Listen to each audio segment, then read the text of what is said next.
तेजस्वी यादव को एक बात तो अच्छी तरीके से पता है कि अगर बिहार में नीतीश कुमार के बाद भाजपा का अगर कोई मुख्यमंत्री बन गया तो उनकी परेशानी और मुसीबत दोनों डबल हो जाएगी। ऐसे में सवाल ये उठ रहा है कि नीतीश कुमार के दिल्ली जाने से तेजस्वी यादव को क्या क्या परेशानी का सामना करना पड़ सकता है और वो कौन कौन सी बड़ी चुनौती है जिससे निपटने के लिए अब सीधा भाजपा से तेजस्वी यादव को टक्कर लेना पड़ेगा। बताएंगे आपको हम सब कुछ, लेकिन उससे पहले नमस्कार, मेरा नाम विष्णु है और आप देख रहे हैं जनता जंक्शन। बिहार की सियासत में इस वक्त सबसे बड़ा सवाल यही गूंज रहा है कि अगर नीतीश कुमार दिल्ली चले गए तो तेजस्वी यादव का क्या होगा। आपको बता दें कि तेजस्वी यादव को यह बात जो है वो बहुत बखूबी तरीके से पता है कि जब तक नीतीश कुमार बिहार की राजनीति में मौजूद रहे तब तक समीकरण थोड़े नरम रहते थे, लेकिन जैसे ही मुकाबला सीधे भाजपा से होगा तब राजनीति का मैदान और ज्यादा गर्म और कठिन हो जाएगा। अब तक बिहार की राजनीति में एक तरह का तीसरा एंगल था नीतीश कुमार का, लेकिन अगर वे दिल्ली की सियासत में सक्रिय हो जाते हैं तो बिहार की लड़ाई सीधी भाजपा और राजद की हो जाएगी और यही वो मोड़ है जहां से तेजस्वी यादव की असली परीक्षा शुरू होगी। आपको बता दें कि तेजस्वी यादव के सामने सबसे बड़ी और पहली चुनौती यह है भाजपा की संगठनात्मक ताकत। भाजपा सिर्फ एक पार्टी नहीं बल्कि एक विशाल चुनावी मशीन मानी जाती है। बूथ से लेकर सोशल मीडिया तक उसकी पकड़ मजबूत है। ऐसे में तेजस्वी यादव को हर स्तर पर ज्यादा मजबूत रणनीति बनानी पड़ेगी। दूसरी बड़ी चुनौती तेजस्वी यादव के सामने है जंगल राज का नैरेटिव।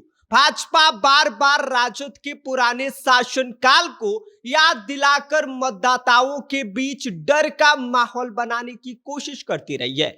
विधानसभा चुनाव में यह मुद्दा खूब उछाला गया और इसका असर भी देखने को मिला और यह भी बड़ी चुनौती जो है वो तेजस्वी यादव के सामने आकर खड़ी हो गई है, क्योंकि अब सीधा तेजस्वी यादव की टक्कर जो है वो भाजपा से होने वाली है। तीसरी बड़ी चुनौती है सामाजिक समीकरण।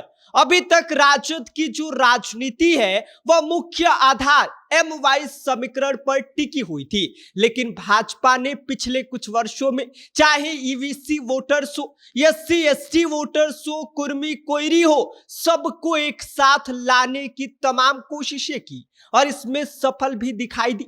यहां तक कि यादव समाज के एक हिस्से को भी तोड़ने में भाजपा कामयाब हो गई। ऐसे में तेजस्वी यादव की रणनीति इस वक्त साफ दिखाई दे रही है MY समीकरण को विस्तार देना। इसलिए लगातार वो EBC और SC समुदाय के बीच भाजपा विरोधी भावनाओं को उभारने की कोशिश कर रहे हैं। इसी कड़ी में तेजस्वी यादव यह भी आरोप लगा रहे हैं कि बिहार में भी महाराष्ट्र पॉलिटिकल क्राइसिस 2022 जैसी कहानी दोहराई जा रही है और राज्य में केंद्र की कठपुतली बनाकर जो है वो सरकार बनाने की तमाम नाकाम कोशिश की जा रही है। हालांकि इन चुनौतियों के बीच तेजस्वी यादव के पास कुछ अवसर भी है। ऐसे में अगर भाजपा का कोई मुख्यमंत्री बनता है तो तेजस्वी यादव के पास सीधा माहौल बनाने का मौका होगा।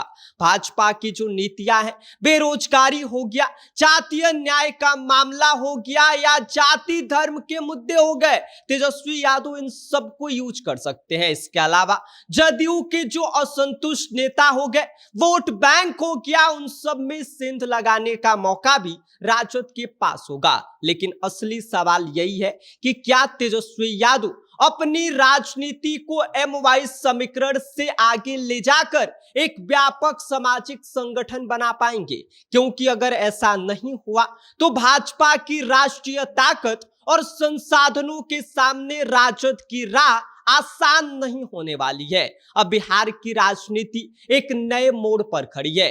अगर नीतीश कुमार दिल्ली चले जाते हैं तो तेजस्वी यादव को पहली बार पूरी ताकत के साथ सीधे भाजपा से टक्कर लेनी पड़ेगी और यही टक्कर तय करेगी कि बिहार की सत्ता का अगला अध्याय किसके नाम पर लिखा जाएगा।